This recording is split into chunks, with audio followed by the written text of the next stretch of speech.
Senator Bill DeSteph, who is joining us now, District 8, Virginia Beach, Republican. Senator DeSteph, great to have you with us, man. Hey, great to be here. How are you doing today? What a fantastic morning. You were not at Virginia Beach yesterday, but I heard in the council meeting they had over 1,000 people.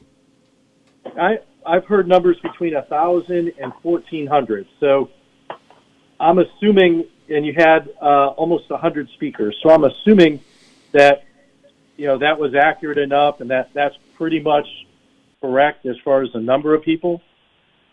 I'm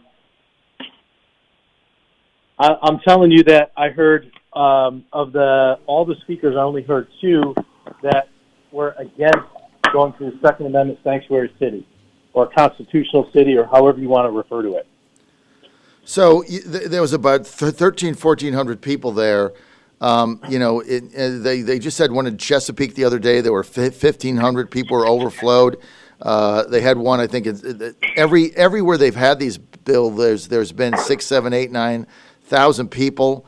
As you go into this general session and you look at some of the bills, these are gun-grabbing bills, right? I mean, these are not bills that say, well, let's look at red flag or let's close a loophole. I mean, these are, you got the Senate Majority Leader, Dick Sassler, who's been there 40 years, serious legislator, right? Been Majority Leader, Minority Leader, Majority Leader, Minority Leader. Now he's back again, ran for Congress, first got elected the House in like 1978.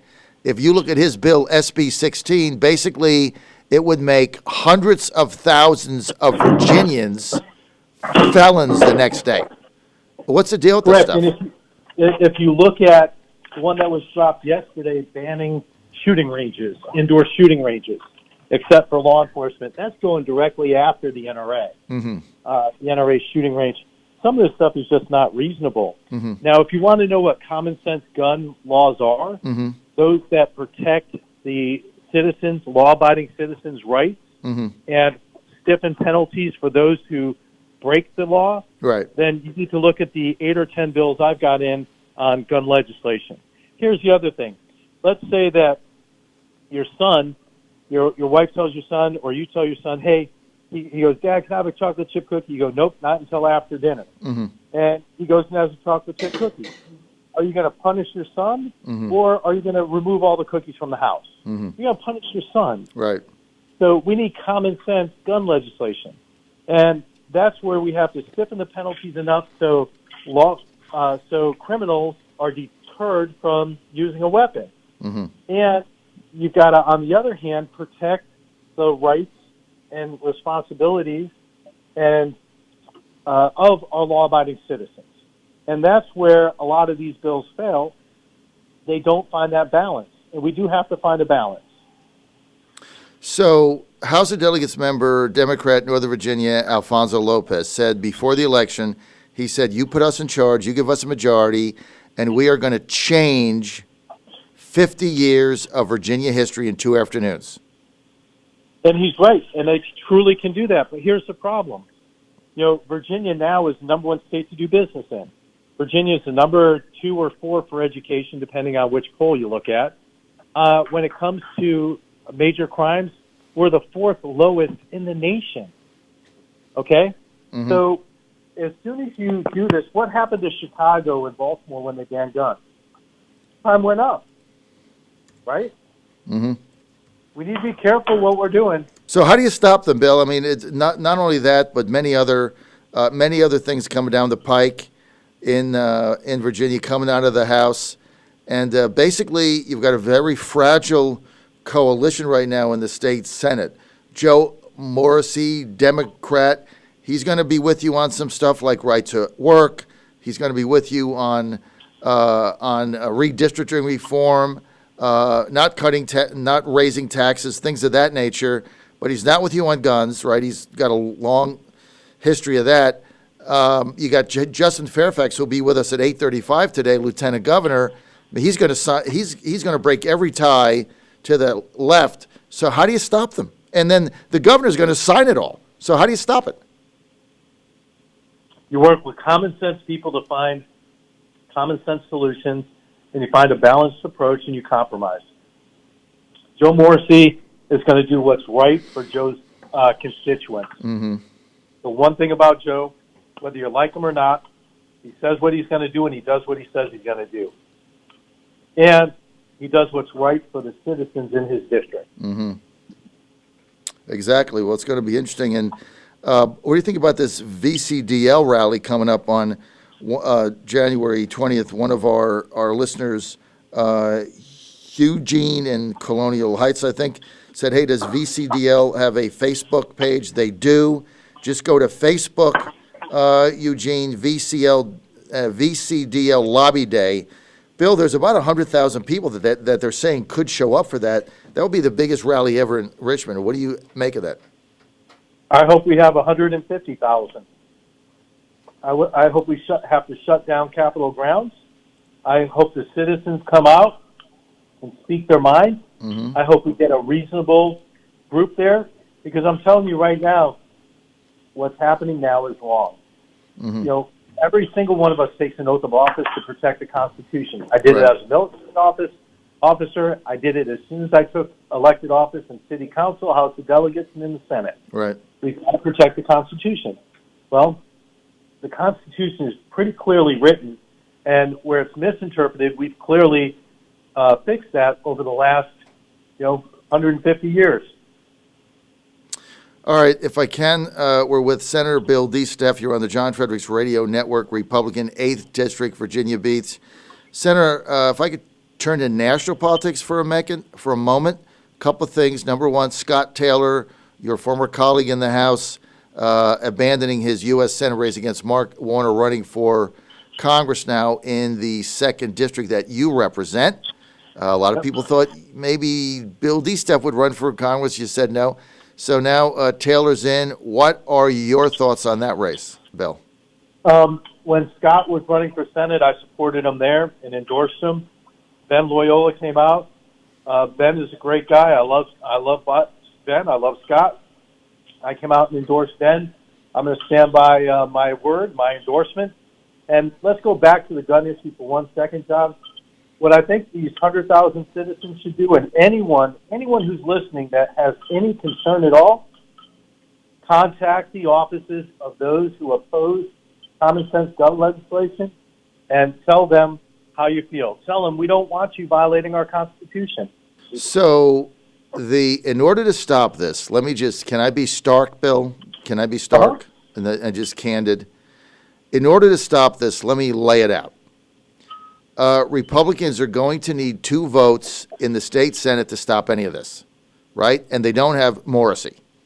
So you're going to need 2 votes because if it's a tie, Fairfax will sign all of it as lieutenant governor. So you need 2 votes. There's 4 potential senators on the Democratic side that you need to call and make your wishes known, because there's only a pool of 4. That's it. Let me tell you who they are. State Senator Linwood Lewis, Democrat, Eastern Shore, number 1. He's already come out and said a lot of this stuff, he's not signing it. So you kind of have him. Number 2 target, Fairfax, Senator Chap Peterson. He was on my show the other day. He's not comfortable with half of this stuff. That's another office you want to call. Both are very, very reasonable people.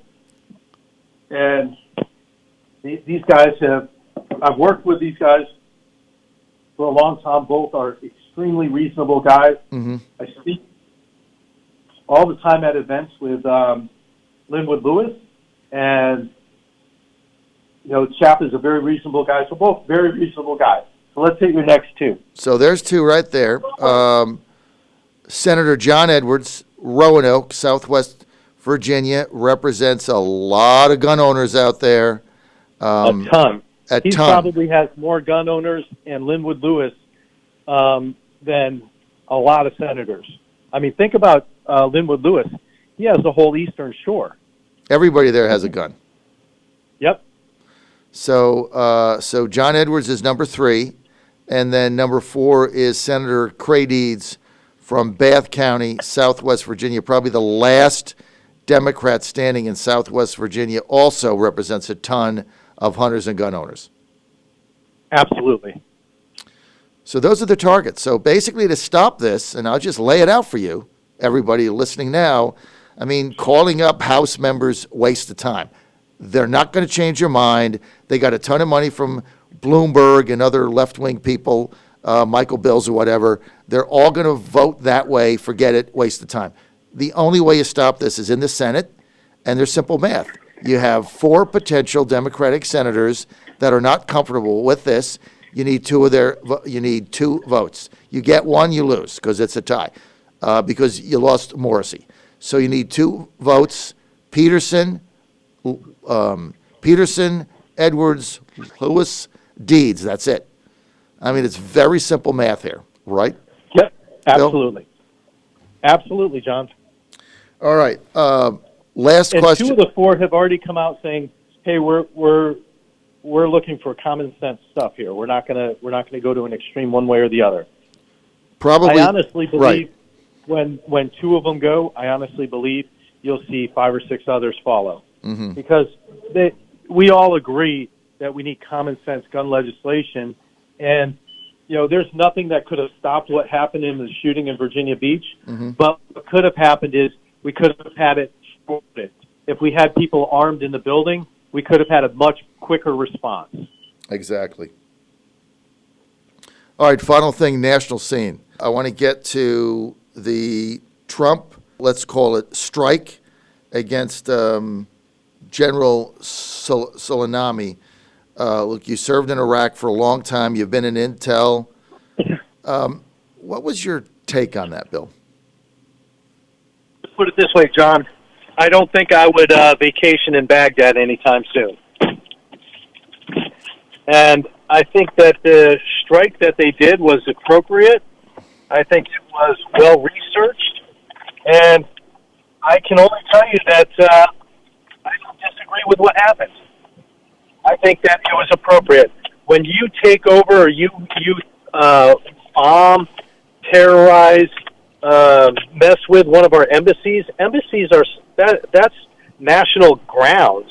You can't mess with somebody's embassy. That's an act of war. And you have to respond when somebody messes with your embassy. Period. And it's the basic belief of our countries. All countries agree. We don't mess with their embassies. They don't mess with our embassies. If you do, that's an act of war. Senator, when do you hit Richmond? Actually, I left at 4. I just stopped and picked up some stuff at the condo. One of my buddies just passed away, who I ride to D.C. with on Law Enforcement United. So I'm meeting the chaplain now back in Laburnum to hand off a flag I had flown at the Capitol yesterday, and just some stuff I wrote up in remembrance of Ed Mooney. His son was a Stafford officer who was killed in the line of duty. Well, I'm sorry, Bill. Sorry for that loss and for your loss. And look, thanks for taking the time, for tuning into our show and calling in today and giving us an update. I really appreciate the time, Bill. Anytime, John. Thank you for covering the General Assembly, and I'm really looking forward to you, being in the building, sitting down and talking to you, having a cup of coffee. We'll try to make sure it doesn't get spilled on my floor this year. But life is good, brother.